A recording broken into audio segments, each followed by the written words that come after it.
so I can sync up. Oh, I thought that was recording. Dang it. That was my best stuff. It's recording. Oh, no. Here we go. That's what she said. Just kidding. Welcome to Food, Wine, and Whiskey, a podcast about having fun conversations on tasty dishes, vinos, and spirits from around the world.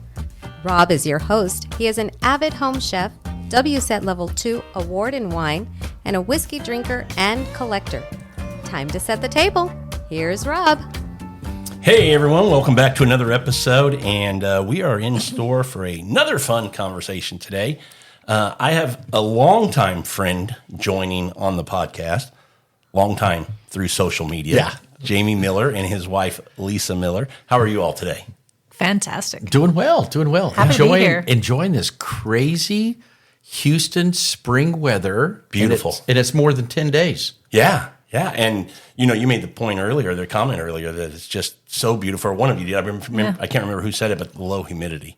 Oh, yeah. Which just makes it, this time of year, a lot of times you wait till that sun goes down before you want to hang out back or outside. Absolutely. Right now, you can sit out there all day and just enjoy this beautiful weather. Yep.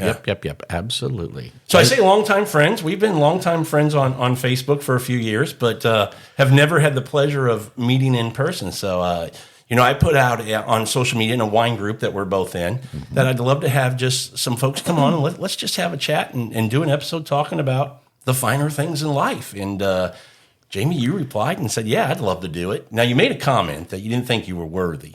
But after talking to you just a little bit, you're more than worthy. I think you're going to teach me a few things today. Well, that group that we're in, Bunch of assholes. Yeah, they are jerks. And Let's just call them out wine nerds. Yeah. Jeremy Hart. But also as my political beliefs is not very appreciated in that group. Doesn't align necessarily. That's true. That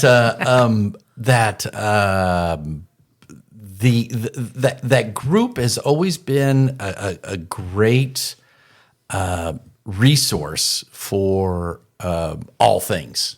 Yeah. In food and wine, but just booze, just gastronomical and I think 2 of the 7 deadly sins. Yeah. And what I've always enjoyed about that, I liken it to, and I've told people about this group before, is there a bunch of NASA scientists, and I'm just the guy who's taken Space 101, standing over the corner and just listening to them, because I learned so much from them. How they, even the stuff regarding the industry of the back of the house, in front of the house, of how, I'm the guy that sits at the table and eats. I really have no concept of what happens in that back room on the other side of those swinging doors. I got to be more respectful of that. Absolutely. And quit being I'm never a jerk about anything. I'll eat it if it's cold, if it's bloody, whatever. Yeah. But just understand that and everything they go to, and because we always hear the stories of all the Karens. Oh, absolutely. And the Kevins. Yeah, the Karens and the Kevins. We got to get the Kevins in there. There's a few of those. True. Yeah. True. The thing I like about the group, and I really appreciate about the group, is it's not just a local group here in Houston. It's global. Correct. Specifically, continental United States is covered very well. So if you're traveling, to your point, and, it's a great group, I lurk as well. Yeah. I don't post in there. I don't have enough knowledge to really post things that I feel comfortable with. Sure. Because I'm an idiot. Yeah. But it's a great resource when you're looking to travel and you're looking for just a wine bar or a nice restaurant with a great list, or a shop to go buy some bottles for whatever you're going to be there for a week or something. I love the group for that. I really do. Yeah. Well, and we've done that several times on various holidays, where we'll just post in the group, and now it has gotten very large. It's at 42 or 4,500. It's over 5,000. It's 5 now. Yeah, like 5,300 or something. Well, there is Rudy. Oh yeah, from sour grapes. Yeah, all the counterfeits. But also all the multiple profiles that are spoofs on everybody's name, which I always think is very funny. But we'll just post, hey, we're going to be in Boston, ideas, and then they'll just inundate you. Well, you need to go here. You go eat here, go drink here. go have it, you know. It's our go-to. Yeah. Absolutely. For Yeah. whenever we get ready to travel off to a new location, like, Yeah. hey guys. And they're, Even globally. I mean, I no, see people going Sicily. to France or Italy. Yeah, Sicily, absolutely. it's what we did for Sicily. Yeah. So Yeah. Jeremy Hart, there you go. Big plug for your group. So if Yeah. you're a big fan of wine and food and you travel and go look up Wine Nerds, spelt with a K in front of that N for nerds. Yeah. And join the group. Yeah. It's a great resource if you're into food and wine for Yeah, sure. absolutely. lots of knowledge there. Yeah. Free for taking. And it's a lot of behind the scenes. Again, like I said, you learn a lot of what happens in the industry, both in the wine sales industry. A lot of their I would say interpretation of especially of the corporate purchases of a lot of the different companies to where they're very opinionated. Oh, great. I don't know the companies, so I'm just going to make something up. Yeah. Oh, great. Ford has bought Fiat now. Now Fiat's screwed. Fiat was really good. Yeah. So now Ford owns it. Yeah. It's going to be buy crap. what's on the shelf. Don't buy anything in 2 years. Yeah, exactly. So it's a great resource. It's a great resource. It really is, and there's a few producers in there. There's some winemakers. Oh, yeah, there. There's not yeah. a ton, not as Yeah. many as that are salespeople in the industry, but there's a few. So you get their input sometimes too, which Yep. is pretty valuable. But today we're going to have a fun conversation, just the world of food, wine, and whiskey, and not just food, wine, and whiskey, but all the little rabbit holes that you can get down. And you all just kind of having a conversation have been very similar to me and my wife that, it's a tree with all these different branches and it's like a new branch grows every year of what we want to get into and try. And when I say get into and try, it's like you live there for a long time and you really get into it, which is for us cool and fun. But for other people, they go, "You're nuts, man." Yeah. We get a lot of that. Why you got 15 coffee brewers? You only need one. Because it can be different each cup of coffee. Every time, yeah. We call it seasons almost. We've had conversations like we just love this season of our life. It'll be the homesteading that we're particularly involved in right now with the gardening and our chickens and Do you guys have chickens? so we have chickens. HOA approved chickens. Really? Yeah, they're therapy chickens. Okay. Therapy chickens. Therapy Yeah. Yeah, chickens. they're your you walk them on a leash and Well, they help me with calming Anxiety. down. Anxiety, yeah. 'cause depression. Depression and omelets. well, that's just a byproduct. That's just a byproduct. I so. absolutely have to say, not all joking aside, they are the most docile, sweet things you can imagine. So they are really wonderful, actually, for that.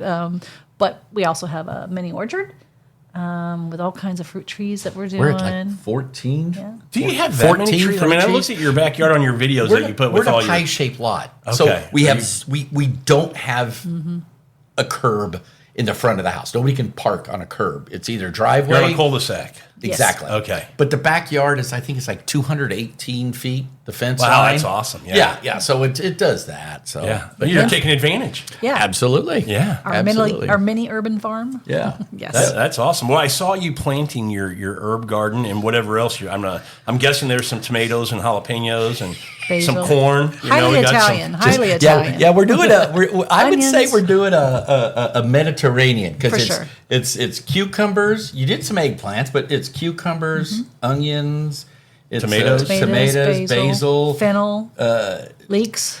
Yeah. I mean, Yeah. yeah. We even did. Lettuces. She even lettuces, did. radishes. I didn't know there was, but red basil. Red Red basil. basil. Never heard of red basil. Is it actually a red It's leaf? red. Yeah. It's Does it smell like basil? It's a burgundy maroonish kind of color. It Really? smells like regular basil. Is there a flavor profile that's different? Honestly, I have not clipped any leaves this year. Okay. This Yeah. is my It's a first new year plant. doing it. It's a new So plant, I yeah. will tell you, though. I will let you know. Because from a color standpoint, that'd be cool to put in, where you traditionally see the green. There's some things where red would pop and look really cool when Absolutely. you Yeah. think about presentation Yep. and stuff. Yep. Plus, The it would be crazy fun pesto. not to tell people. So when they took that bite, they went, "This Oh, tastes like there you basil, go. but what is this?" Yeah. It's basil. Okay. Make Yeah. a like you said, make a red pesto. Yeah. Out of it, it's like, Yeah. wait, pesto's green. No, A basil pesto anyway. Yeah. it's a basil. It's a red Yeah. basil pesto. That's So, yeah. awesome. Well, getting into the world of these things, the foods, the wines, the whiskey. How did it start for you all? Because me, I know how it started for me. I'll tell you right up front. I was one of the pickiest. My wife will tell you that I was probably the pickiest eater in the world. I grew up, in mid-Missouri, a little farm town. She would tell you that she'd make fun of me if we went through a burger drive-through and it had lettuce and tomato on it. She'd say, just take it off. And I went, hell no. I'm going back in and getting it without. I mean, I wouldn't eat anything. To now, there's like that. So now there's nothing I won't eat, or try. I mean, I want to try different stuff. And for me, it was Guy's Big Bite. I was always that backyard chef. Yeah. Where burgers and steaks on the grill, some barbecue, love to smoke and things like that. And then in early 2000s, I remember Guy's Big Bite came out, and I would always record it, come home after church, and watch his show. And I'm going, wait, there's this spiked-haired blonde dude with tattoos and all these, and he's cool. And the Camaro. And the Camaro, the 68 Camaro. That's his convertible. Mine wasn't convertible, but mine was a 68 Camaro. Was it really? Yes, it was. And, this guy's cooking inside, making some what look like cool dishes. And I was like, I want to start trying this. So that's where it started for me with going to foodnetwork.com, printing off his recipes, and making these dishes. And I remember one being a 28-layer onion cake. And at that time, I hated onions. Wow. And it's absolutely delicious because it's kind of a caramelized onion. So sweet. Interesting. Yeah. With tortillas, so it looks like this thick, but it's That pretty sounds cool. amazing. Okay. But that's what got me into food first, and then we'll get into later how it just kind of branched off into all these other things. But how about for you all? What was the first thing that started for you to go, man, the world is full of some really good things, and where did it start? I have to say that Jamie and I have been together since we were babies. I was 18, he was 19. We've been together ever since, right? And having said that, we lived in the San Francisco Bay Area. So we lived a stone's throw, if you will, from Napa Valley. We knew of wine. We're surrounded by wine, obviously. And of course, we were young pups, right? You drink beer when you're that age. You go to concerts, you drink beer. So you're not going to ever go into wine kind of thing. So we were exposed a little bit at that time. Never really had an interest. Never visited Napa. I think maybe once I did it. Oh, that's right. You did the Napa train thing with your team. Yeah, because it was a thing to do. But having said that, we definitely were never into wine, and we were too poor and broke anyway, right? We got married, we had young babies, and so you're just working to live and living to work, right? So anyway, we really weren't into wine at all, and we'd had a glass or two, and probably somebody served us a Cabernet or something. You're like, oh wow, that's really harsh. Yeah, it was a first time introduction to a wine. That was probably our first introduction. You're like, oh, I don't like this at all. So, but I have to say that really was Spain. We were on a trip to Spain one year. It just so happened that I worked, 1998. Yeah, 1998. 1998. Worked in an industry that allowed. It doesn't really matter, but long story short, I had the benefit of having my airfare essentially paid for to go home because we were traveling and working. Long story short, we ended up going to Spain one year and fell in love with Spanish wines. Because it was cheaper to fly to Spain from Dallas than it was from Dallas to fly to Columbus, Ohio to meet your grandfather. Yeah. Is that right? Yeah. Isn't that funny? And that's crazy. And we took all four. We had our two daughters were young at that point, and so we took all four of us and we went to South Spain, and that's where we first tried some Spanish wines that were. I mean, and I'll let Jay talk about the details of it, but it was just massive amounts of wine for $3 a bottle, $5 a bottle. And oh my God! And this was back in, like you said, 98. Yeah, 98. Yeah, 98. So you bring up a great point though about wine, because I remember, growing up. I'm 55. I'm not sure how old you all are, but we're about in that same kind of generation. Yeah. And to me, it was a very prestigious drink to have. It was very snobby if you were drinking wine. Yeah. There was etiquette that you better know in order to drink that properly. There's some terminology that you better know and to be able to talk about. That's a great word to describe it. It is very intimidating. And I think overall the wine industry is trying to do a better job of taking that intimidation away because, professionals will tell you that the consumption of wine is starting to come down a little bit, and that's a little bit concerning. And they're trying to figure out how do we get the younger drinkers into wine.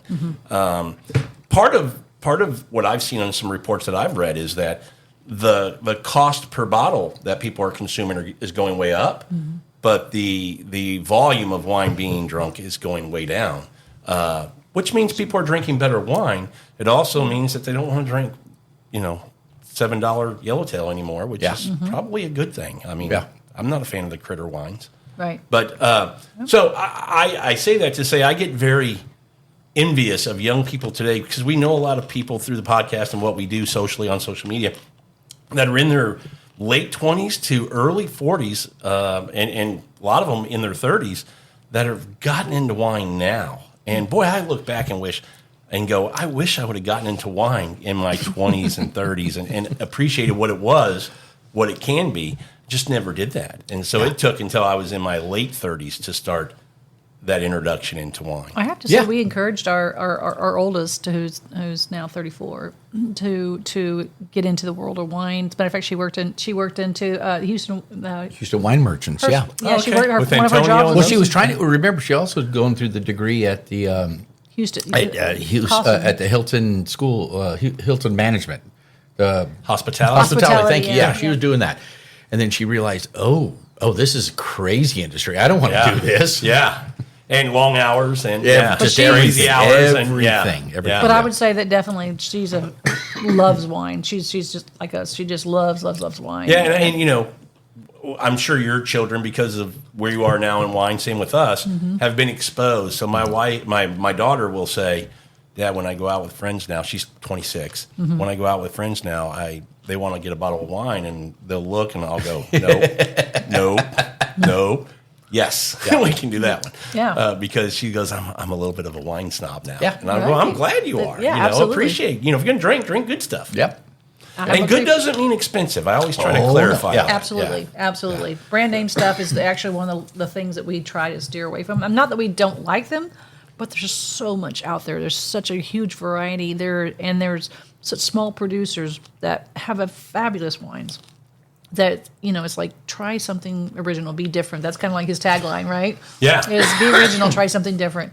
Yeah, be original, drink something different. Yeah, don't just buy what you know. I guess if that's all you know, I guess you can say. But then that's where you pull in the experts, right? Your sommelier, and say, okay, what would you recommend? You know, it's okay to ask. And like you said, it makes it more approachable when it's like, it's okay, and it teach people that it's okay to not know everything about wine and not know how to be, and proficient in it. I'll talk to people today, and they think, well, but I need to be able to get this on it, and we have these what are typical or traditional, characteristics that people will call out. Oh, I get oak, and I get a little vanilla, and I get, some black cherry and plum, and you don't have to do that. Just what I always say is just start with this. Do you like it or do you not? Yeah. And you're not going to like everything you drink, and you're not going to hurt my feelings if I open something and go, I'd like you to try it, and you go, not my thing. Yep. That's perfectly fine. What I also try to tell people is always, when you're tasting a wine, understand how the wine is made, with acidity and fruit and tannins and alcohol and all this stuff, because Terroir, right? Even. Say that again? The terroir, even. Yeah, even the terroir, yeah, absolutely. Because what you should be able to do as a wine drinker is just go, is it a quality wine? I might not like it, but I don't need to crap on it because it's not a bad wine. It's just not for my profile. It's not for my palate. And, there's other wines that I go, it's out of balance a little bit. That's all right. I still like it. It's still hitting with me. Yeah. So, just understanding what you're drinking so that's what's important, and just saying, do I like it or not? Well, that's back to your original question. Is like, how did you get into wine? We all start somewhere, right? We all start at a price point that you can afford, almost, right? When you're kind of getting into wine, and so you're like, well, I don't want to, I have a budget, and I don't want to go too much to it. So you can, try to stay within that, and then from there you're gonna expand and grow, obviously, from that. But you like what you like. It doesn't have to be anything particular. It doesn't have to have a price point. It doesn't have to have a label. If you like it, great. If you like a $12 bottle of wine and that's your go-to every time, God bless you. That's your bottle of wine then. I mean, there's nothing wrong with that. But yeah, I definitely think that's part of the approachability now of wines. And I have a similar tagline to yours where you say, drink something different. Is that what it is? Yeah, it's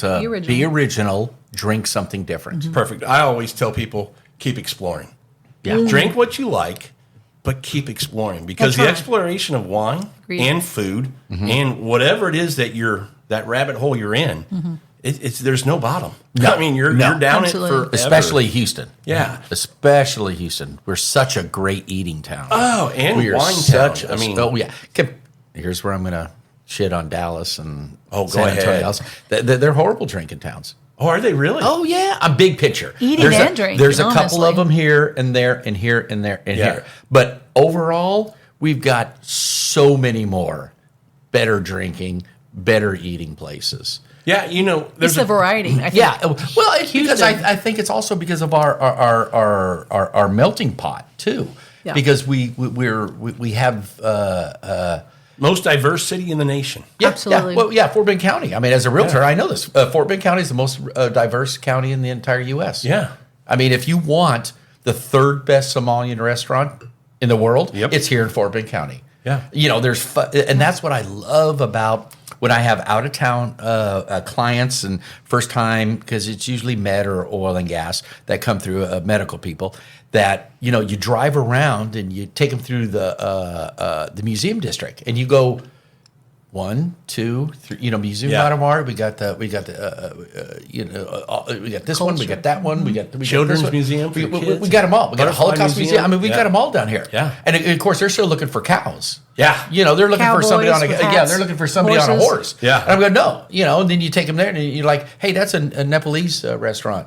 Yep. They're like, wow. And you're like, hold on, there's another one, another block. Yeah. Wait, what?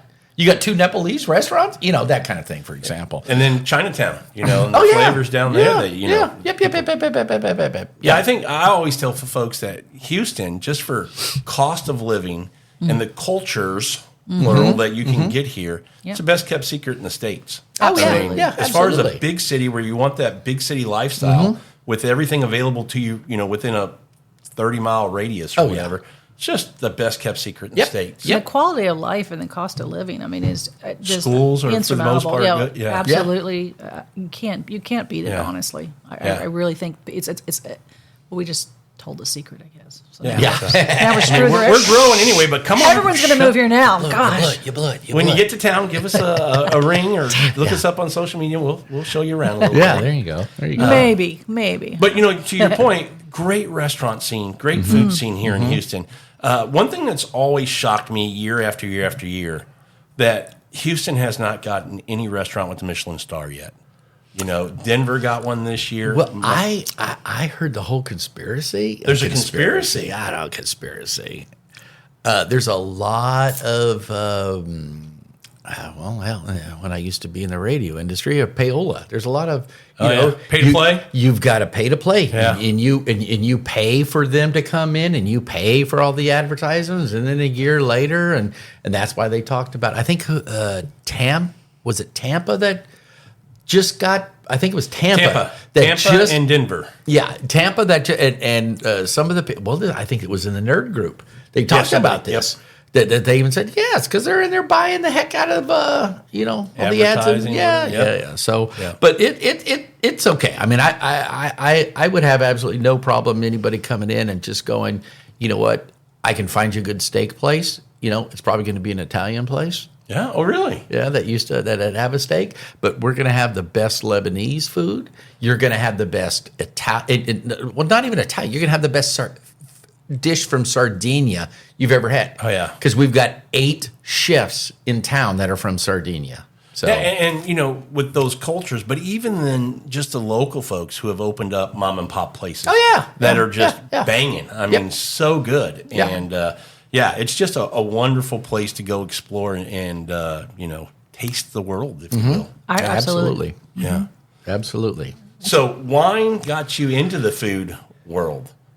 So it's funny what happened with the whole wine thing is that our kind of life cycle of the wine, when we went to Spain, it was again, as a dumb American, first time to Europe kind of a thing. Funny quick story, just a kind of a similar story to you all. The folks who are joining us tonight, Rip and Tracy, for dinner, they were supposed to go to Napa for a honeymoon in like 90s. It might have been 2000, late 90s, early 2000s. And something got all messed up in Napa, or maybe it was fires or whatever it was. They couldn't go. Yeah. So they said, let's go. I think it was Spain. Maybe it might have been Italy. But one of those places, and that's how they got exposed to, can't keep drinking Napa. Now we got to go drink old world stuff. So just kind of, there you go. That's Old world. Yeah. But so when we went there, and like I said, we were in our mid 30s, early 30s, somewhere around there, and dollar was strong. Hell, I don't even think they were on the euro yet. Anyway, it doesn't matter. But the culture of seeing everybody smoke cigarettes in the McDonald's and order beer. And, again, as an American, you're like, hey, what are you doing, dude? Yeah. Dude, you can't be doing that, and coming to restaurants and they would have put down two packs of cigarettes. And at the restaurant, on the table, as cliche as it sounds, light one with the other, and then put it out. It was like Pai Gow. Yeah, like Chinese Pai Gow. Yeah, like Chinese Pai Gow casinos. So we really got exposed to a lot of the Spanish culture again because we're down in the south. We're in Malaga, all that. Antonio wanted to see us. And to see the wines that were so good and so cheap, and how you would go into a grocery store, and not nearly as big as an HB or Kroger here, but a pretty large grocery store, and there would be like the industrial pallet of just cases of wine, really, again for $8, for $5, So we would try some here and there and here and there and here and there. But we got kind of hooked into one, Gran Fuego. I'll never forget. I don't even know if they make it anymore, Gran Fuego. But that was the one where we kind of went, that's kind of good. Yeah. That's not that Napa punch in the mouth or that Big Merlot where, it does that. You're like, this is kind of good. Yeah. This is a really good wine. And we were there for 3 weeks. It was over Thanksgiving. It was the month of November that we were there in Spain. And so we decided, because some of our other friends that were actually... Wait, these $8 bottles was recently? No, in 98. Okay, 98. Yeah, this you was said you were 98. there a few months ago. Oh, did I say a few months ago? Did you say you were just there in November in Spain? When did you go to Spain? Last time we were in Spain is 2015. Oh, okay. Yeah, but that was 98. Okay. Oh, okay. So I might have said it. I've had too many peanuts. So as we were going through, what I said was we were there for the month of November. Okay. Yeah, we were in 98, the whole month. Yeah, okay. basically. And so we had a friend of ours. She's still a great friend of ours. She is in medical sales. And back in the late 90s, medical sales, I mean, they were throwing money everywhere. So she took Lisa to a Scotch tasting in Dallas. Of course, Dallas, you can imagine what that was like. Scotch tasting events and, all these different clients, well before Sarbanes-Oxley, that she would take us to these great events where we would drink really nice wine, but we didn't know. Yeah. We didn't know. So our plan was we were going to bring back some wine for her and a bunch of other friends. And so we brought back a case of wine from Spain. And back in those days, it was, you could still bring liquids on, TSA and all the rest of them. Plane. I did. Yeah. I brought a case of wine. Yeah. On my shoulder as we're going through TSA in Dallas, coming through checking through, and he goes, "What is that?" And I go, "It's a case of wine." He goes, "Are you allowed to bring a case of wine?" You told him, yes. And I said, "Yeah." He goes, "Oh, okay." So we brought a case of wine. Boy, things have changed. Yeah. Well, they're still not very bright because we've done some other things. But so we brought us a case of Spanish wine because we know nobody has had Spanish wine. I mean, we just know our friends because again, they're the labels. They bought the Napa, that kind of a thing, and it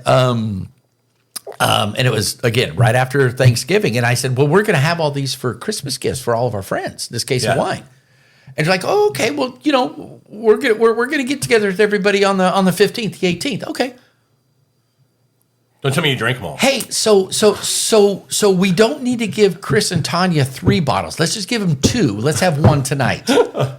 That process started. Oh, it started because nobody got any wine. We drank the whole case of wine because it was again, it was just something that good. It was that Gran Fuego, and for us, we were like, okay, this is different. Yeah. We like wine. We like wine. But you like not only just like like wine. you like old world wine.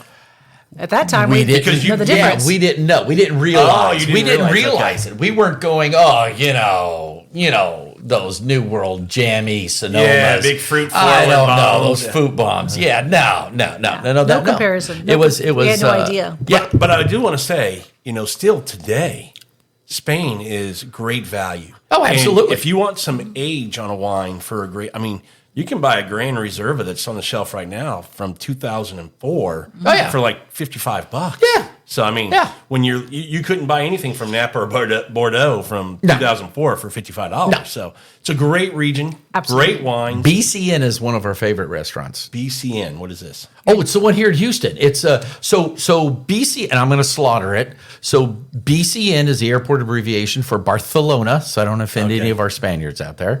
And the other restaurant they own is MAD, airport abbreviation for Madrid. Oh, so wow, BCN okay. and MAD. Nice. So BCN is for distinguished gentlemen of a certain age like you and I. Yeah. Okay. Or the young guys. Yeah. Yeah. And Mad is the one with all the Instagram girls. Oh, okay. Because it's got all the crazy we're going lights. to Mad. And, I went there one time. It was too much. Yeah. I'm like, I don't need all this. Yeah. But so we Both are amazing. So kind of getting ahead of ourselves here. But in 2015, we went to for my 50th, we went to Spain. That was mine. Yeah. So 3 weeks we went to Spain. We did Rio de Duero. We did Rivero did it. Rivero de Duero. We did Rioja, and we went to San Sebastian. Okay, 3 nice. weeks of all that. Yeah. That's it. And Madrid, obviously. And, in Madrid. Yeah, we were in Madrid a couple days, and so when we had our first Spanish gin tonic, Oh, wow. Okay. which is completely different from the good American white trash red Solo cup that I grew up on. Yeah. When you think you're fancy, drink a Tanqueray. Yeah. And You're a big spender. well, It's not Keystone or, no, that's That's Dad's. a mixed bottle. drink. That's Dad's bottle. Yeah. you're pouring from Dad's bottles. See, you make me think of my grandfather who drank, 7 and 7. Yeah. That was Yeah. yeah. So one of the stories when we were there, we were at one of the bodegas there and sampled the wine, and it was amazing because it's Spanish wine. It's amazing. We like it. So what I liken a wine adventure on, and this is somewhat local reference I'm going to use here. So if you go from Houston to San Antonio, you could be in an Escalade on Highway 10, lock and loaded at 74 miles an hour, sit in that front seat, and it's a comfortable ride the whole way. Yeah. That's that to me is a Napa cab. That to me is just, it's like, okay. It's nice, it's comfortable. It's pleasant. It's So, hold on. You okay? Hold on. The other roads are farm to market roads that you get in the Jeep with no front window that you're bouncing all over the place. Yeah. You're only 45. You can make it a left turn. You're making it right. You've got bugs in your face, dirt, and God knows whatever else is in your teeth. You still get to San Antonio. It takes you 5 hours. It's a better trip. That's Spanish wines to me. okay. I like that. I like that analogy. It's because it's just more. There's more vida loca to it. There's more life to it. And you say Spanish, I'm going to go, when we say old world, I know it encompasses a lot of countries, but I think most people go right to Spain, Italy, and France. I'll say it's old world for that, what you're describing. Well, Maybe classified to that. Exactly. so to me, French wines, and we just had our anniversary a couple of months ago, and we went floating, as I jokingly told a bunch of people, we're going tubing in France, but we went on a river cruise in Bordeaux. Okay. And of course it's Saint Emilion and all the rest of them, and Pomerol, all the rest. And What I liken it to is that especially Bordeaux's, they're a velvet glove that just caresses your face. You know, I like all these descriptors he's got. It feels good. It feels nice. Spanish wines is a steel gauntlet that punches you. Okay. Punches you. I mean, you know when you're drinking a Spanish wine. Nobody goes, is this a Tempranillo? It's a rebel. No, it's a rebel of wine. This is Tempranillo. Yeah. You're tasting it. You're going, that's a Tempranillo. Yeah, and I was more taking how you were describing it more as, you know, it's more work and struggle. And when I say work, it's more, you know, these are families who, you know, most of the wines that come from old world producers are families who've been doing this for sometimes hundreds of years, fingers in the dirt, you know, fourth, fifth, sixth generation winemaker passing it down that, you know, to get that story behind that glass of wine or that bottle of wine is what I love. Now, Napa has the same thing, but to me, Napa is more about the fruit and less about the sense of place and the story and the history. There you go. That's how I was taking what you were saying. Oh, yeah. And that's adequate for what you were saying. Obviously, your description of Old World, I would absolutely agree with that. Different regions, because to your point on, I don't know what your point was on Bordeaux, but not my favorite region in France to drink. I don't drink it very often, but the Rhone Valley, some places in Burgundy where you can still find some value. Yes. The Loire Valley, obviously some Champagne. Love Alsace, you know. Yeah. So places like that we absolutely love. But if you ask me my favorite old world country to drink wine in, it's Italy. You know, I absolutely love Italian wines. Absolutely. Yeah. They're wonderful. And we had what was funny, our first experience with old world wine was my wife and myself, what we did. Again, I think you guys were kind of saying this, when you get into wine in America, and you want to go to a wine region, Napa's it, right? Yeah. You go there, and then you go, wow, this is pretty good. And a lot of people confuse sweet with fruit forward. And, you know, Napa wines aren't sweet wines. They're just big and fruit-driven. But you know, we got into that, and you become members, and you start getting every 3 months these shipments of wine. And after about 5 or 6 years of doing that, we had a big wine tasting here that we did blind. We had like 15 people come over, everybody bring 2 bottles, set up all the glasses. And I said, you know what? Everybody's going to bring Napa wine, and we probably would too. Let's go buy some old world wines and throw them in there. And everybody could tell, is this wine bad? Is it different? Well, I mean, because it was different. Is it bad? Is there something wrong? It tastes kind of dirty. What is this? Musty. And even myself and my wife were like, yeah, I'm not sure if I like that. That was weird, you know, because we knew what we were the ones who put it in there. But it's funny because then you fast forward and you go, now that's my preference. Yeah. You know, now to get that, I always say, and you hear a lot of wine professionals say, you want that sense of place. Yeah. When you hear people taste wines blind that have this experience and knowledge, they can tell you where this is from, or at least in the area, the region that, you know, narrow it down. It's amazing because there is that sense of place. And that's what makes wine, to me, the story behind what you're drinking. Yeah, absolutely.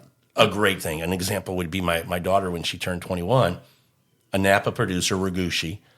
We made sure we had from 1998 her birth year bottles put away so that when she turned 21, we could open it. We took her out to a nice dinner that was BYOB, and we were able to talk about, look, 21 years ago, they were harvesting. People who may not even still be alive were working on these grapes to get this bottle of wine for you. And you start thinking about that. And to me, that's the beauty of not only wine, but food and everything that we, you know, these things that we enjoy. There's a story behind how we got it. Oh, yeah. Well, that's part of our, I think, to your point, our backstory is because of our introduction into the wine world, and our love immediately we fell in love when we went abroad for the first time.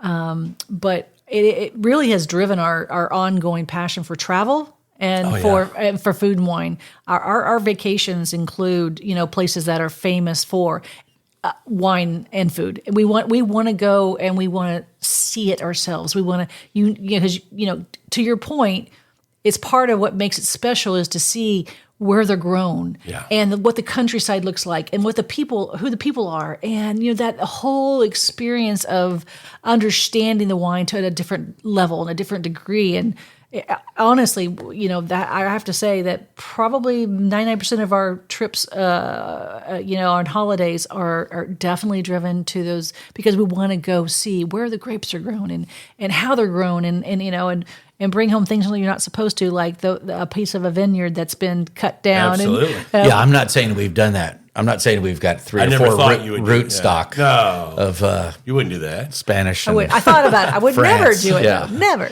I guess I made sure she loaded it, so this way I can go, hey, I don't know what she put inside the suitcase. Did you get video? Video.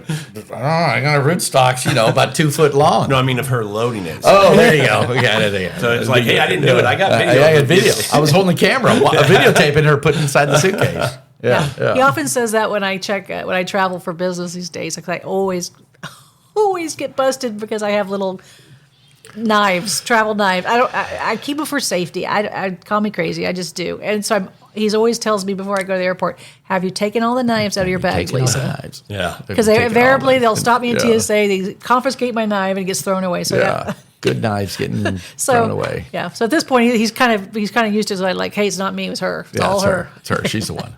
Yeah. Anyway, but I remember speaking of our travel, what our experience has been lately is that at one of the bodegas there in Spain, the guy asked, and he goes, "Well, how long are you here?" And I said, "We're here for 3 weeks. What are you doing?" And we said, "We're Ribera del Duero, we're in Rioja, we're in San Sebastian." He goes, "Well, you're gonna go into Madrid and go to the museums and the Guggenheim's here. What are you gonna do? Are you gonna do that?" And I told him, I said, I have no intentions of seeing an uncircumcised, marbled man. I'm here to drink Spanish wine, and I'm here to eat pinchos. Yep. That's it. Yeah. And he goes, okay, well, yeah, I know what you're here for. Yeah. Yeah, and that's what we did. We just ate. We're similar because when my wife and I travel, same thing. It's food and wine driven. Yeah. If there's not a wine place, there better be known for some good foods and stuff, cocktail bars, things like that. Absolutely. But also, I don't want to go where the tourists go. Even if we go to New York City, I want to get off the beaten path. I want to go where the locals eat. Yeah. And when you travel to other countries, that's what you want to do. You want to find the places that are... And that's why you have to fly into them, right? You have to fly into them, but then you get out of the main cities. You travel the countryside. That's what we love to do. And that's one reason why we often travel off season. Yeah. Because no one's there. I mean, 100 years ago when we went to Greece, kind of the same thing. It was... another month there, and we hit all the islands, and a bunch of people were very apologetic. No, you need to come back, in June, July, August. I'm like, I don't want to be with a bunch of sweaty Germans. I don't mind every third store being closed. Yeah. Absolutely. It was fabulous. I mean, it was amazing. Towns to ourselves. We've been to Napa so many times, but never in the months where everything would be in bloom or fruit would be on the vine. We always go in February or March because that's when winemakers and people are available. Yeah. And we can really sit down and enjoy a tasting where we can talk about it and everything. And that's what we love, is actually meeting the people who are doing everything. Yeah. Well, and that's kind of the how we got to meet the people was again part of our journey. Is I used to take pictures for a lot of rock and roll bands. Oh, really? Yeah. Okay. And Rolling Stones. Well, I sent a cease and desist letter to Rolling Stone because they used one of my pictures. Oh, the magazine. Yeah. Yeah. It was awesome. kind of funny. Anyway, and the guy even goes, "Yeah, we screwed up. We shouldn't have done that." But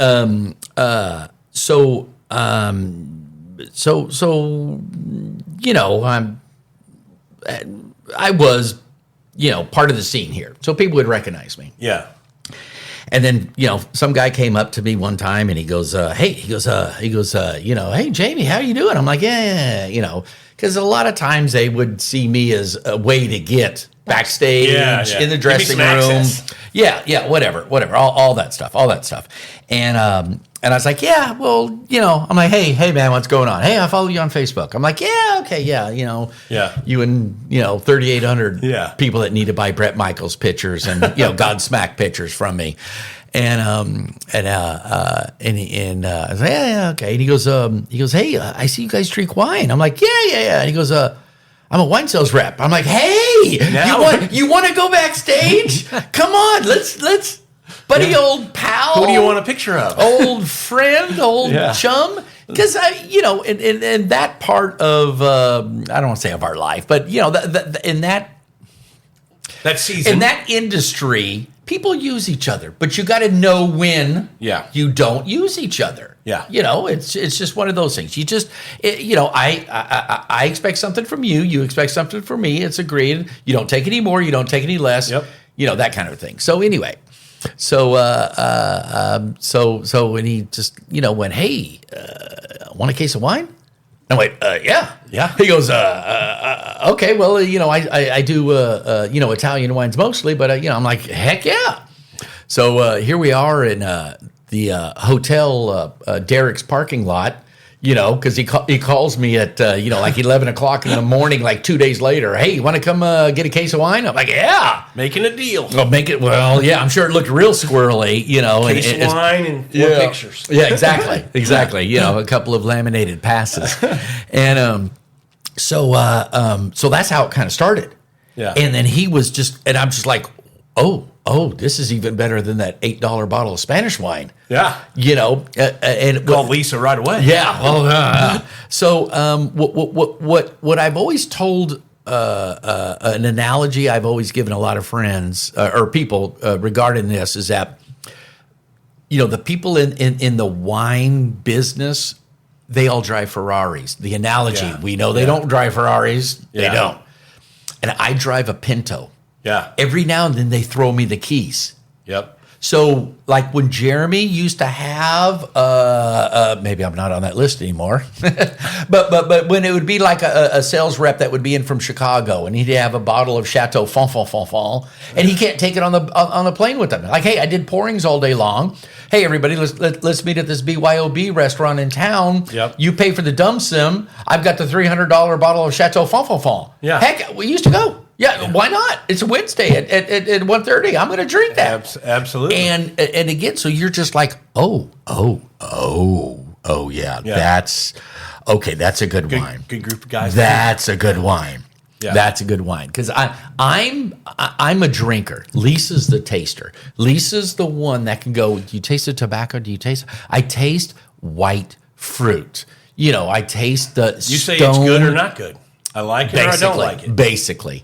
And then Lisa tells you what you like about it. Exactly. She'll say, so you don't taste the tobacco? And I'm like, okay, yeah. But post-COVID, I don't really, I'm fried. Yeah. Are you really still? Oh, yeah. Oh, yeah. That's too bad. It's still sad. a copper penny. Everything in my mouth tastes like a copper penny. So you just want whiskey tonight? You know what? Gins and champagnes. Oh, really? That's the ones that really haven't changed. And some brown waters. But a lot of the wines, which of course made a lot of sense going to Bordeaux. Yeah. But anyway, but she's sad, so- but I drink. I drink alone sometimes. yeah, she drinks alone. I like trying to, evaluate, analyze, think about the wine.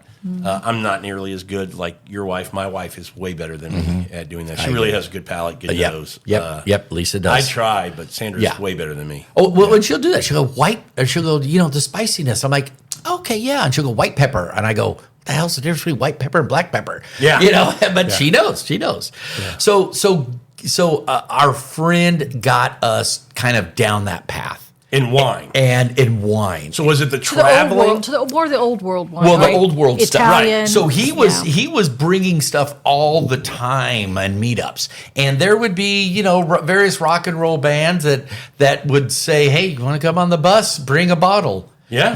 Because they're. I'll bring 3 and we'll stay the night. I'm not saying they're, they stopped the druggy phase, but they sure like the wine more than they liked a baggie. And so some of these guys are like, oh, crap, that's good. Yeah. That is really good wine. It's like, well, yeah, because you can't get this. Because the availability that we were getting on some of them were, again, just for example, somebody made some great wine in Italy. And they said, hey, you need to take that to the States. Yeah. So they would bring over a pallet, hand it out to a handful of distributors and go, hey, send this around to Chicago, to Miami, to Dallas, to Houston, to San Francisco, to LA, Vegas. See who likes this. See if it's worth it for us to kick up production everything else. And either we didn't like it, or when they got here, they went, "Oh, the taxes are how much?" Yeah. Never mind. Yeah. So they would just leave 7 cases here in the States and go, "Yeah, you guys keep it. We're never coming back." Yeah. And that was some of the wines, because you would look at some of them, they're like, "There's not even a web page for this wine." Yeah. It doesn't It's exist. it's a little mom and pop shop. Yeah, it doesn't exist. Yeah. So we were drinking just crazy good stuff like that. But to that point of not having a label and not having, it didn't exist on a website or anything, that's kind of the beauty of traveling too, because when you go to old world countries, Spain, Italy, a lot of these producers are so small, they don't distribute because they just don't make enough. HEB is not going to buy wine because you can't support what HEB wants to buy, or a big chain store, Total Wine or whatever. But that's the beauty of traveling, is that you get to taste these great wines that are fantastic. And notice we keep saying great wines, not expensive wines. No. We're saying great in the sense of they bang when you drink them. Yeah. And that kind of dovetails into the whole travel with the Wine Nerd group, is that you would say, "Hey, I'm going, like you said, I'm going to be in Rhone. I'm going to be I'm going to CNDP. I'm going to Chateau Neuf du Pape." Yeah. Who here has a distributor or a grower that we can go try? Yeah, and they'll be like, "I'll set you up with 3 tastings. When are you going to be there?" Absolutely. Yeah. And we went time and time, and I mean everything from Sicily to obviously Italy to Spain to France a couple of times.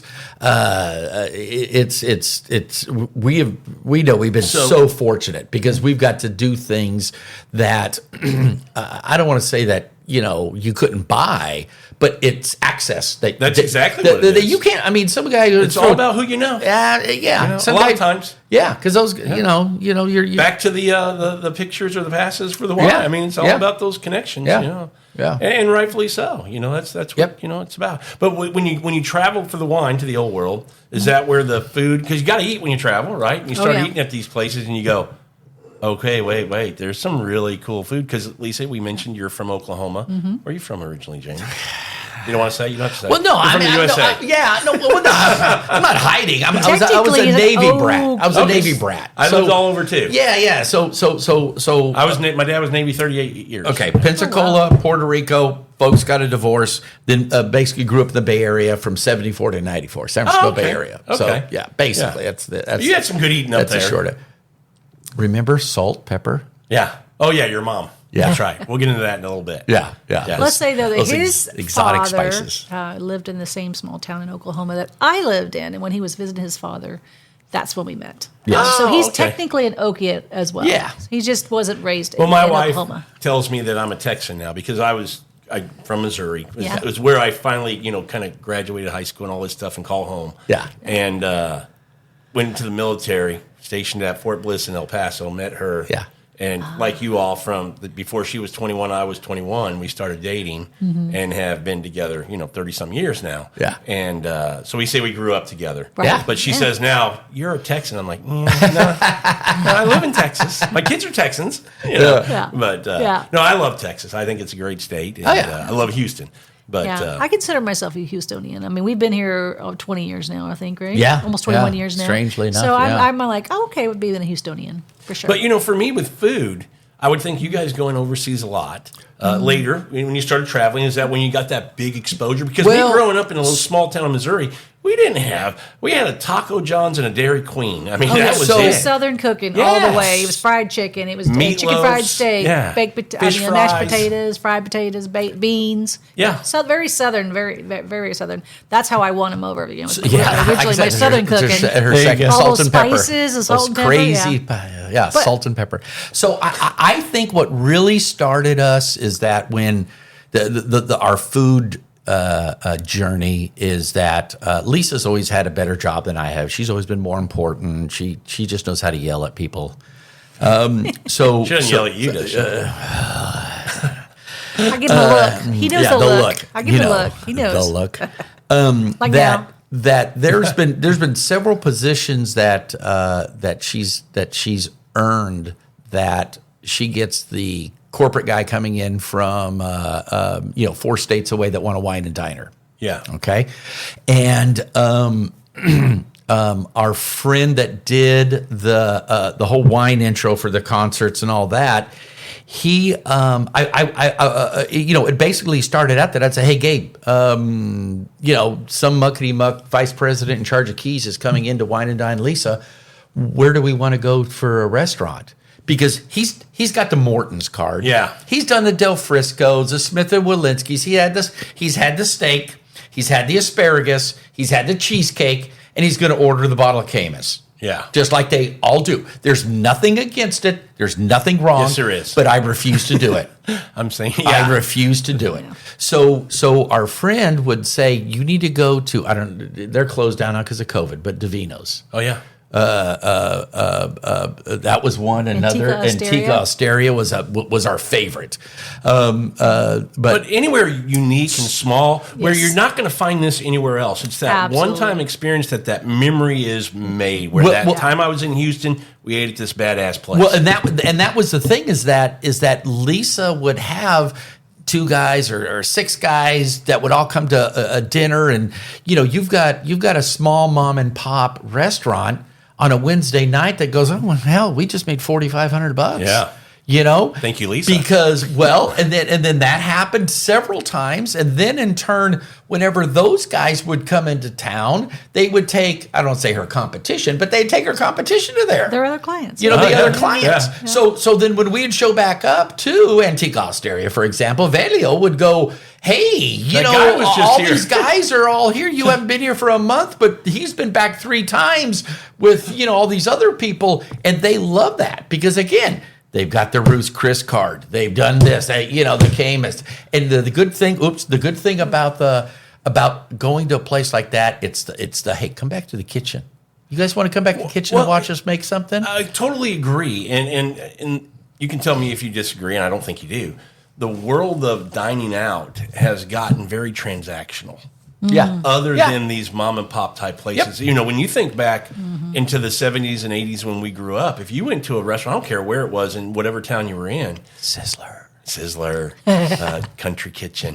It was like the neighborhood place. Everybody knew each other. You hung out. Yeah. And a lot of locally owned places, the little diners and things like this. To your point, you knew them very well. You were friends, almost like family, and you would hang out, and you could go back and look at what they were doing or ask for something special that might not be on menu. Yeah. You don't see that anymore. And I get it. I mean, it's a business. It's about how many tables, the more tables we can turn, the more bottom line we're going to have. And I get it. But there's something to be said for being able to still feel like the owner, the chef, whoever's running that place, truly appreciates and wants you there. So so Arturo Boada, his restaurant. Okay, so that was another place we started going. I was tagging along with Lisa and her clients on. And we got to have a bit of a reputation for, if you come into town, you go see Jamie and Lisa, because you're going to have a fabulous meal. Yeah. You're going to drink amazing wines, and you're going to have a good time. You're going to have a good time, because it was these places like that. So one time when we were at dinner at Arturo Boada's place, not Arturo. Yeah. That whole breakup 20 years ago, whatever it was. And I was watching his reception and how she was working the room and how she went up to every table, talked to everybody. And, hey, Lisa, hey, how are you doing? I haven't seen you in a while. How are those chickens and the zucchini doing? And you're like, damn, how does she remember that? And, hey, Jamie, how are those? Great point. How are those sales doing, in River Oak? Well, I wish I had some listings in River Oak. But, how are those sales doing? And you're just like, wow. Yeah. And I was watching her going from table to table to table and watching everybody's face light up when she came over and talked to them. And then eventually Arturo came out and, exactly right. Slapped, a few people's backs and laughed and, that whole thing. And I was watching it, and I said something later to Lisa that night. I said, this is a dance they're doing. I go, this is very erotic. Not sexual, but it's erotic. Because when you're eating, you're smelling, you're tasting, you're looking. Yep. It's very sensual. It's Yep. very sensual. And I deem that is that she made everybody feel like a special princess. Yep. Because Arturo would come out of the back and go, "Hey, Lisa, you still want that calamari with no extra red sauce?" Whatever. And he would do that. But he did that to not everybody, but he did that to everybody. Yeah. And I thought, you would go back to that place, especially if you had clients. You would go back to that place if they would serve a pretty good hamburger, but you were treated like family rather than have the best filet you've ever had in your life, but they throw it down, forget a fork, walk off, and you just go. And once you're gone in 30 minutes. Yeah. Yeah. I'm flipping the table. So I've always referred to that as the special princess treatment. Yeah. And to your point, that filet, the experience and the taste and the appreciation of it wasn't that good. Nah, But whatever. that average It diminishes hamburger. it. That average hamburger, you because walked away he sat going, down- that was the best burger I ever had. Because Arturo sat down, cut it, Yep. gave half of it to my mouth, and he ate the other Yeah. half and laughed and go, "Who are you guys with?" "Oh, it's my client." You guys "Oh, did a they little are, Lady and the Tramp with the burger? Yeah, probably. Well, I liken it to like when you walk into when the show Cheers. Remember when they? Oh, yeah. Norm! Yep. I mean, a lot of the Everybody knows your name. Absolutely, and a lot of the really great. I mean, luckily they were always a great, fabulous, amazing food for sure. But the really good ones that you wanted to go back to time and time again were the ones that would treat you like the special princess. They would. Hey, I know what you want. You know, do you want the? you'd never see a menu. Like Antique Ostera, agree. we never saw the menu. Yeah. Just bring us what's whatever we should eat today. Yeah. No lie. Rob, it was probably 3 years into it that we were there with somebody that said, "Well, I'm going to look at the menu." I go, "No, he's just going to bring stuff." He goes, "I want to look at the menu." I go, think it "I've was never like- looked at the menu." We took the kids. I think it was a kid that it was one of the kids' birthdays, and they were like, "I want to see the menu." I'm like, "Oh, we've never looked at the menu." Because they Yeah. just bring, because he'll even say it. And which makes total sense is, "Hey, fresh fish is in. Guess what you're eating tonight?" Fresh fish. Exactly. Yeah. Yeah, whatever Yeah. chef says we should eat. Yeah, Exactly. absolutely. And the fish chef is in, so you're going to have fish. Yeah. And then just bring me a wine that's going to go fabulous with a dinner. Yeah. That's how much you trust those types of individuals. It's like you know what I like. You Absolutely. know what we enjoy. You know what we appreciate, and they would just Now, there are some exceptions to that. And for me, the exceptions would be sometimes when you go to, we talk about cultures and different people being here. Because I've found some really great Asian restaurants that you just go, it's the soup Nazi. You just go in, you yes. sit down, you eat the wonderful, delicious food, and you get out. You don't question, you don't ask, you know. And That's a good point. So there are some I places think where you it's- go, hey, just sit down, shut up. The food's going to come. Just eat it and let's go. yeah. But there's some great places like that here as well. And I'm saying that, kind of jokingly. There are some great Yeah. Asian restaurants that they're just as friendly and fine. Asian, Lebanese. Yeah. Have you been to Mary's on Westheimer? Mary's. Oh, wait. Lebanese. Yeah. Maryz. No. Oh gosh, some of the best Lebanese food we've had. Yeah, Really? Okay. delicious. And just the service, the attention to detail, Yeah. and I mean, we have so many here, I don't know which one you're talking about. yeah. And the price. We had 4 of us there with cocktails and just a table full of food, and we left and we're driving off. And I told my wife, I go, "What do you think our half was for that just amazing meal?" It was our first time there with a Lebanese friend of ours who took us. Sure. I go, "What do you think our half was?" She goes, $200, $250, $73. Oh my gosh. That can't be right. I go, I looked at it like 3 times going, they had to miss some stuff. And I went, they didn't miss anything. Nope. Wow. I mean, amazing food for a couple, 73. You can't beat that. No, Yeah. no, That kind of- absolutely not. That's part of the reason you also go explore. Oh, yeah. Absolutely. I mean, there's a Thai place called Sao Lao, kind of over between 290 and 45, off like where the Ella going, westbound. And she used to have a food truck. Oh. Now she's got brick and mortar. Yeah. And it's BYOB, so you can bring your wine. That's good. And her foods are amazing. Yeah. The flavors, the curries that she makes. I mean, it's just amazing food. And finding these little kind of places are what Sandra and I love to do. Oh, We yeah. like to find these little hole in the walls and support them. Yeah. Because they don't have a big marketing budget. They're No. not out doing No. commercials and advertising on Yeah. a radio show. It's word of mouth. And luckily in today's world, there is social media, Yeah. which helps a lot. But anytime somebody like me, I don't like to say I'm an influencer, but, Yeah. but people look at what we're eating Yeah, and stuff. absolutely. And we want to highlight these places that are fantastic and Yeah. get people to go there because they're that good. Yeah. Yeah, we're huge on, you especially on Google reviews. He always, doesn't matter if it's even a FedEx office that did a great job for him. Yeah, I he'll do. he'll Google and he'll talk about that. But as far as our food, I'm a food giver. and wine, we I'm a giver. definitely. So you're saying I might get a review on the podcast? Yeah, there you go. Well, no, I was going to review your house. Drop the pin and review the house here. So, No, but yeah, no, absolutely. but it's always fun that the way our this whole wine culture has kind of, like I said, opened you up. You're not only learning about the food, you're not only learning about the wine. You're and as I said about being inside the wine nerd group, is that you understand the back of the house and kind of everything they have to deal with. For the chefs and the servers, and some of the questions they pose are just cool or depressing as hell. But I mean, just other things of how to act like a good person when you're at Yeah. a dinner. Like Lisa said, is that they want to encourage you to drink whatever you want to. Yeah.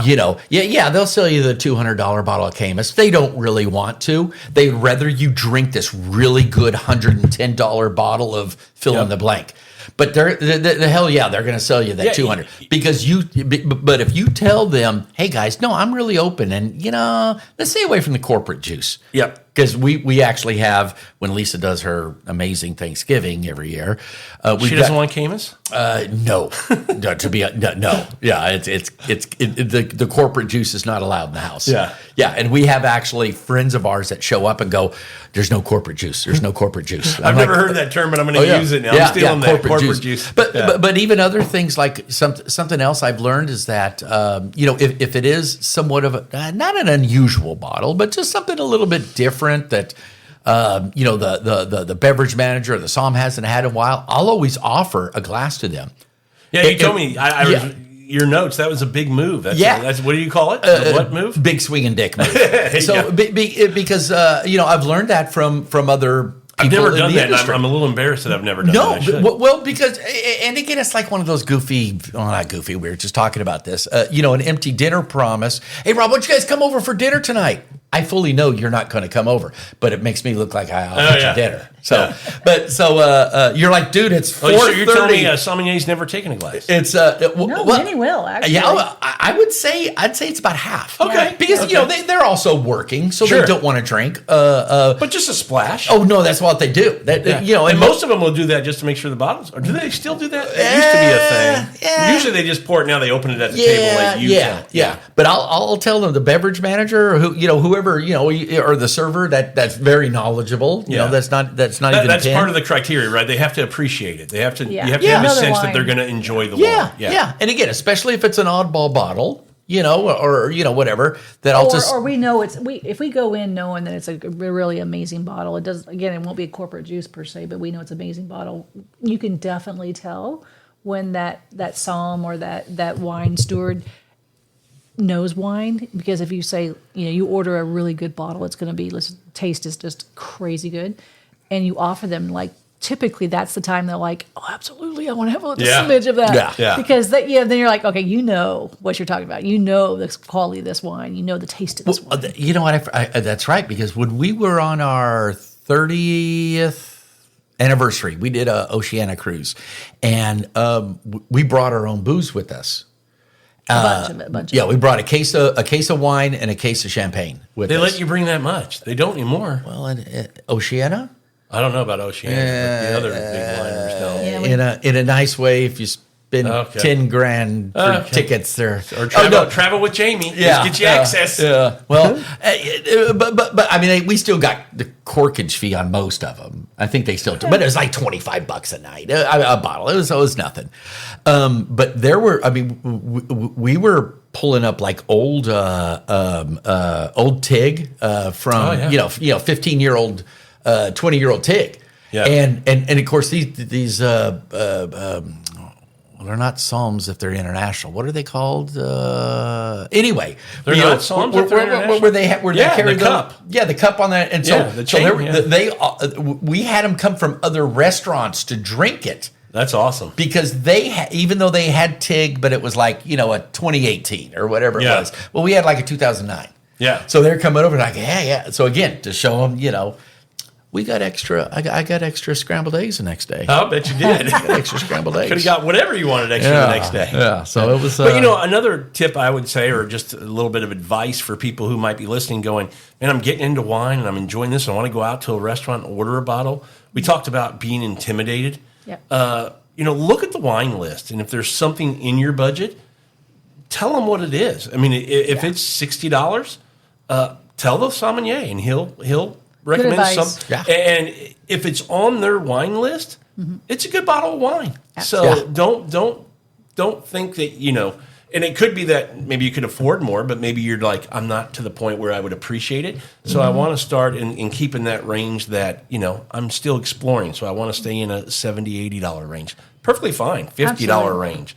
That's great advice. That absolutely is great advice because, again, they're not going to sell they're going to put anything on their wine list that's just shit. Absolutely. Right? Excuse my language. But it's going to be a decent bottle of wine. And it might just be the right bottle of wine for where you are in your palate and your journey of discovering and growing your palate and stuff like that. So and even if you don't know that much about wine and you're not, you don't have those senses for picking out things, but you want that enjoyment, that experience of having a nice wine with dinner, when you tell the sommelier, here's my budget, here's what we're looking at ordering, and it's going to go. Yeah. It's going to work. Absolutely. And that's part of you having that experience that night. Absolutely. Yeah, even as much as, I don't want to say as much as we drink and eat, but I'll do that all the time. I'll say, well, the whole table's having a protein beef, or veal. What is it? Yeah. Because he should, or she, knows her wine library better than I do. And there might be some off-bottle stuff or some off-list stuff too. Absolutely. So yeah. And there's some wines that go with a variety of dishes because to your point, depending on what people are ordering, there's enough people at the dinner, you get 2 bottles and this one's going to go with these 3 dishes and this one's going to go with these 3 dishes and you're good to go. Yeah. So I think it's perfectly acceptable these days. Now, I hope that people feel that it's much more approachable than it used to be. It did used to be, I think, way more intimidating. You felt like you had to know about what you were talking about. You had to, handle your glass properly. You had to, it was just so intimidating. But I think it's way more approachable now to where I think they've made it feel like, it's okay to ask those questions and to say, I have a price point and ask for recommendations and expect that you're going to get a lovely bottle with your meal.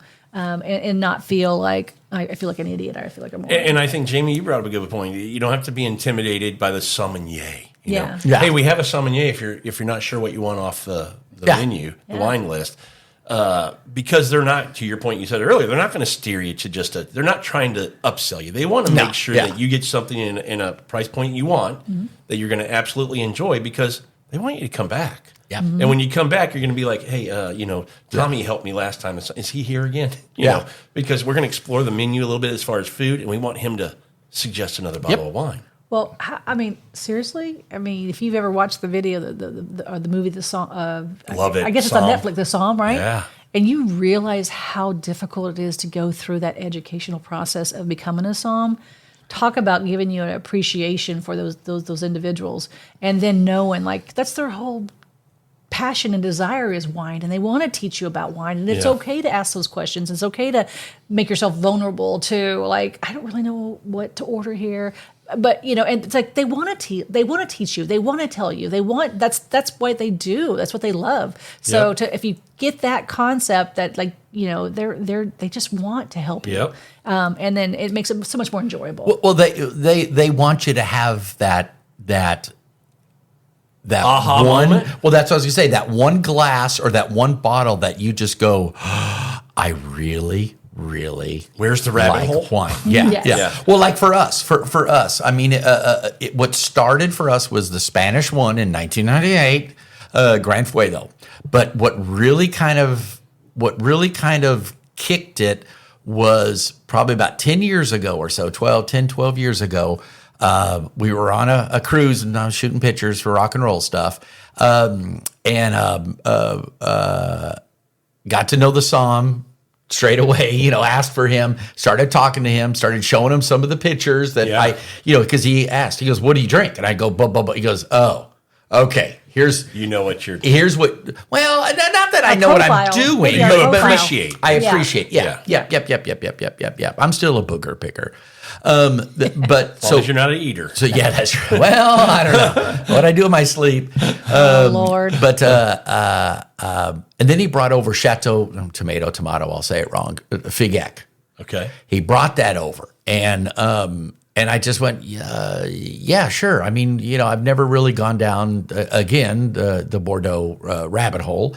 But he popped it open and he goes, no, you're gonna like this. You're gonna like this. And he goes, we only have 3 bottles left. Wow. And I said, on the ship, and I said, okay, well, I'll get them. And he goes, whatever they were, like $90. So popped it open, drank it. I went, oh, this is good. I want the other bottle. We're on the ship for a week. Yeah. I want the other bottle. You hold on to it. And he goes, okay. And he goes, well, the third bottle, you want me to hold on to that too? I go, no, that you guys keep it. Yeah. Put it on my bill. You guys keep it. He appreciated that. Yeah, $90. Yeah. On a see him cruise again. ship. Yeah. Yeah. So that was the one that Lisa and I just went, okay. This is what wine can be. We're done effing around. Yeah. We're done effing around. This is really good. We understand it. Again, that velvet glove, on the face. And it was funny because right on the table next to us was, I don't know how familiar you are with old school rock and roll, British rock and roll, but a band called Saxon. Yep. So the singer of Saxon, his name is Biff. And long gray hair, still screams at the top octaves. I saw he's at the table next to me. I'm like, I'm going to pour. I'm going to do the big swinging dick move. I'm going to sing the guy that sings to 100,000 people at concerts in Donington, England.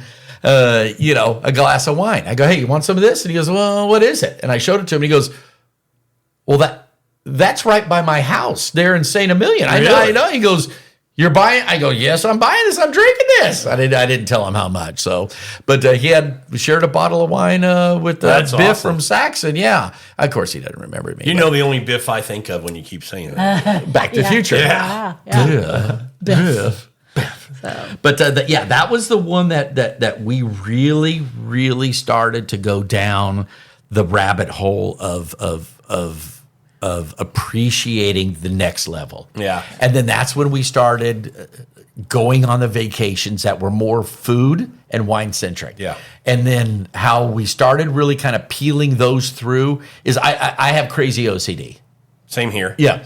So if like we're getting ready to go down to Paros Valley, Mexico to go have wine down there. Oh, really? Yeah. Oh, no, that's another story. Super excited. Yeah, super excited about that. So whenever we plan on a trip, I'll jump on YouTube. Because I figure if you are going to make a video about Dijon, France, and the pizzeria there, I'm going to go to that pizzeria. It must be pretty damn good. Yep. So that was our whole chase down of how I would,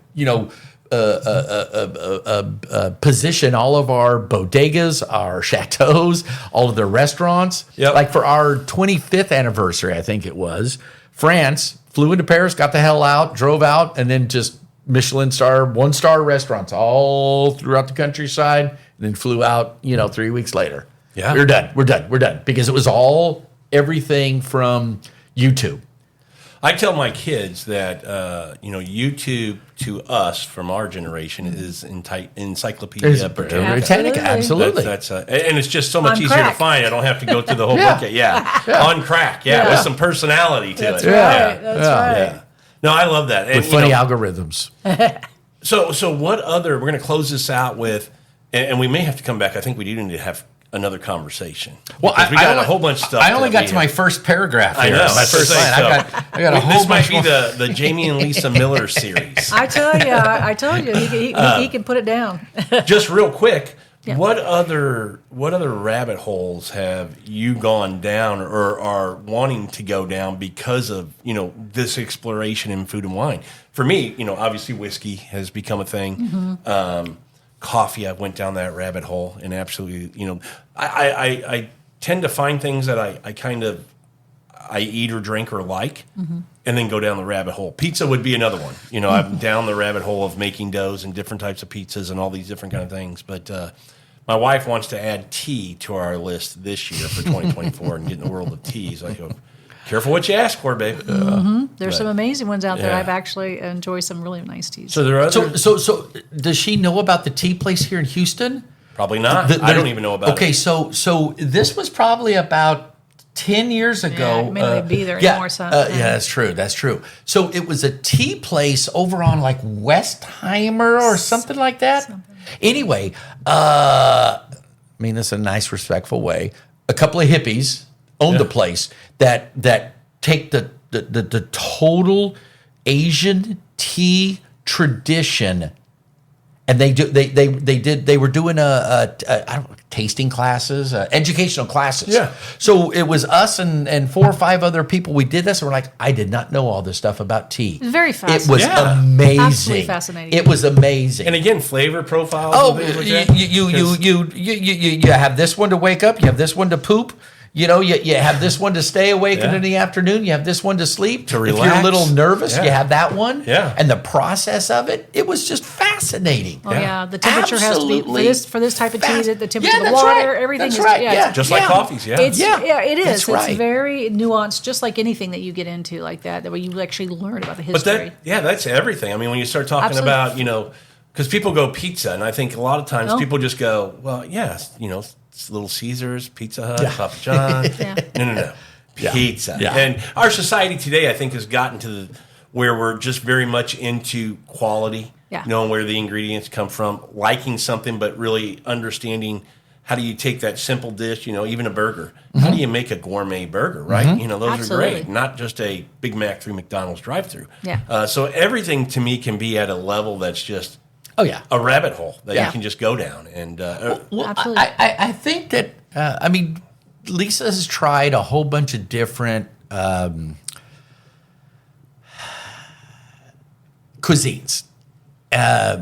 We're definitely again more let's on the put you on the Spanish. spot. Okay. Top 5 cuisines of the world. Cuisine. This is Spanish and Italian. Top 5 though. Spanish, Italian. Spanish, Italian. I would say Americana. Yeah, I agree. Americana foods. I mean, When you she say makes Americana- amazing chicken fried steak, mashed Okay, so potatoes, gravy. Southern type Yeah. eating. Yeah. I don't crave Wisconsin curds. Yeah.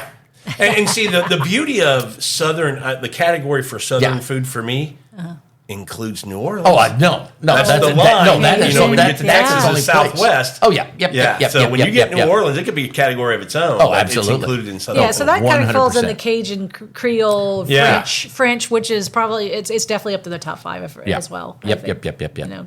I love Asian cuisine. Absolutely. Yeah. And when you talk Japanese or Chinese, I don't know if you've ever been to a little place here called Ginger and Fork. No.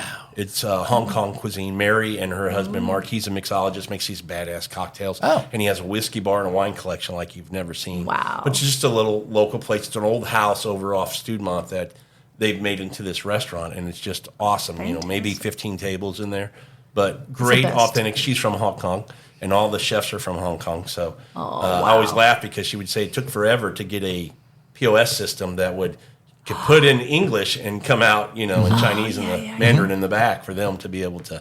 But someplace you guys might want to hit up if you like We Chinese, do. authentic Chinese. We food. absolutely do. We lived in Sydney, Australia for a year at one point back in 2000. We lived in an area that was highly Mandarin Chinese, and so the cuisine was to die for. Yeah. We would go into the restaurants, and of course,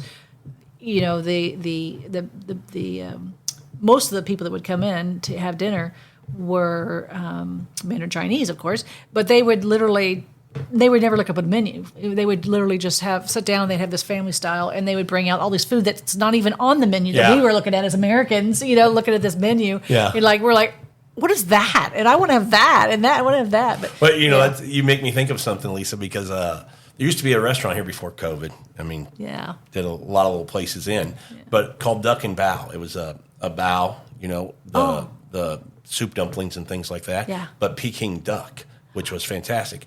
But we did a show there, and we were able to get to know the owners. He was actually from New Zealand. I remember talking to him on the phone, and I'm going, wait, this guy has a Kiwi accent.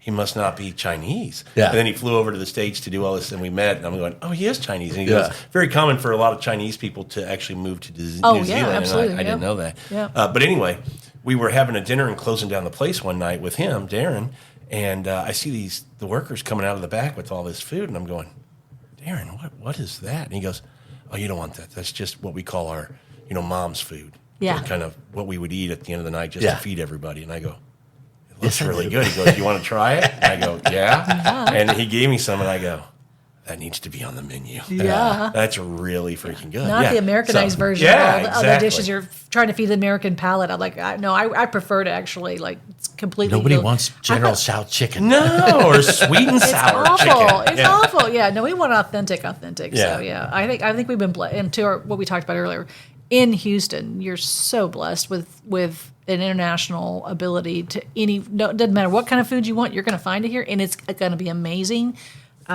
I just love that about that, and we just love every type of food we've ever been exposed to. I mean, and I always say, not discounting any of the Thais and any food, we love them all. Yep, but totally agree. But I would say our go-tos when we're talking about the top 5 is probably what we talked about earlier. But we love them all. Okay, so I want to do and I'm putting this on air so everybody's going to know this, a night where we do a Spanish night, because I've got all these old Spanish wines I want to drink, but I want to do some tapas and paella and do a Spanish night and just drink some fun wines and eat some good food. And, I don't like paella. I've never liked paella. Well, Lisa might come. I thought you liked Spanish It's food. like crawfish. What do you like? You don't like crawfish? They're crawdads.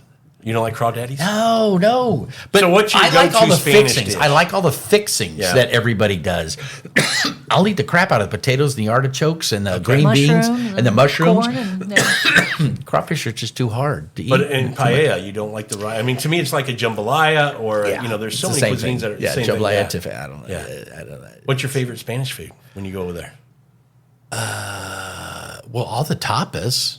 Grilled I mean, octopus. we can sit here and eat jamon and I will tell you cheese. that that's a beautiful thing, tapas, because there's when we talk about exploring wine and different flavors, exploring food is the same way. We like going places where it's like family style, multiple dishes, so you can try a little of everything. I don't want to go to a restaurant. It's not I will go. Yeah. It's not my favorite place to go where I have to order something, you have to order.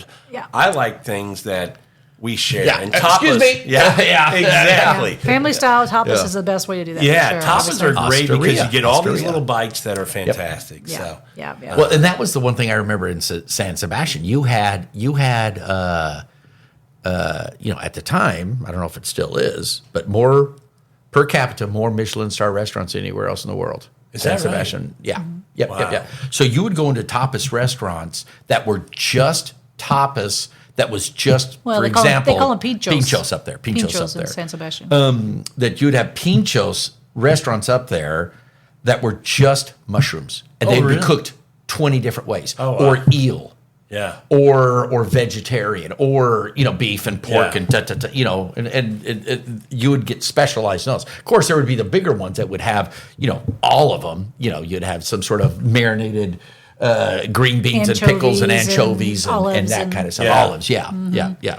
Cheeses and absolutely amazing. Well, we're going to close out this episode. Yeah, we should. All right. But I do want to say, one of the main reasons I do the podcast is that, to me, food and wine and everything in all of these branches, it's about bringing people together. Absolutely. And getting to meet new people and enjoy a drink or a meal with new people. And this is another night that I get to do that because in person, this is the first time I'm getting to meet the Millers. Yeah. And I think there was a movie about you all. Uh-oh. Meet the Millers? Meet the Millers, yeah, I think it was. That is kind of a little bit like a crazy lifestyle we live, it seems like. I'm telling you, but no. But I love that about food and wine. I always say when you want to get to know a culture, dive into the food, dive into the drink of those places, whether it's teas or coffees or whatever their drinks are in that particular part of the world. Yeah. Well, as a realtor, that is the one common denominator I've always been able to talk to anybody about food. Yeah. I can, no matter it doesn't matter who they are. What part of the world you come from. If you want to Absolutely. talk about Absolutely. food or drink, Food. there's common ground always. And almost they're proud of their food. Absolutely. Yeah. And I'm always, Yep. I want to explore. I want to get to know. I want to understand the culture and why you cook it this way or do it this way. And then I'm always amazed to go, would have never thought to cook it like that. God dang, is that good. Amazing, yeah. Yep. Yeah. So- Well, we definitely appreciate you guys, you and Sandra, and extend the invitation to come over tonight. We've had a great time doing this. When he first mentioned it, I was like, "Can we talk about this for an hour?" And like, I think we've gone over. Yeah, we got that. to come back and do it again. All right, we did it. Yeah, so We're at an but- hour and a half. It's been a great opportunity, experience to get to know you guys, and we really appreciate that. Well, the fun's getting ready to start. That's right. This is When the work microphones part. turn off. We're on the appetizer stage right Cameras now. will stay on, but Yeah, we just had our appetizer. Now we're That's moving right. into the meat Main of it. course. Yeah, that's right. well, thank you you. guys for doing this. Really Thank appreciate it. you. Absolutely. Thanks everybody for listening to this episode of Food, Wine, and Whiskey. And until our next episode, enjoy your next pour.